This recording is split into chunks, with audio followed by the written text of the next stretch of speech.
When I arrived at the Summit Library in 2013, I realized fairly soon that there are many nonprofit and service-providing institutions offering services to Summit residents and residents of surrounding communities.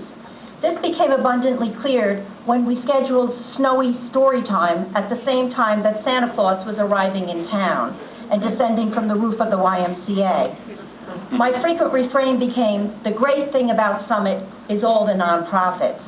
The bad thing about Summit is all the nonprofits. We were constantly stepping on each other's toes by scheduling events at the same time and seeking out support from the same people.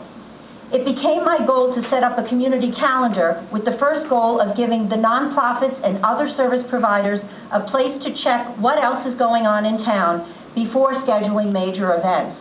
A core group of representatives from these organizations started to meet to discuss how we might achieve this goal. This had been tried many times before and had never gotten off the ground. After a number of meetings where we seemed to repeat the same frustrations and wish for a solution, we invited Michael Shapiro, the owner of Tap Into, a local, online, independent, daily local newspaper, to attend our meeting. At first, we were just seeking advice and guidance from him on how we might accomplish this with little or no money. Soon it became evident that Tap Into was in fact our solution. Michael and his web designer worked with our technical committee to develop a beautiful, separate interface, now called Summit Today. There was never a charge for any of this time or the time of his web designer or the editor of the Summit Tap Into and for the non-paying customer.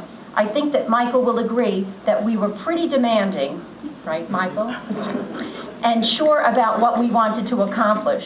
The bonus is that not only does Summit Today provide information on upcoming events for the service providers, but it is an attractive, easy-to-use interface for the public as well. It is the go-to site for things happening in Summit, and we finally accomplished what many groups before us had tried before. For his efforts and expense in developing this valuable community resource, I nominate Michael Shapiro of Tap Into and Summit Today as Business Owner of the Year.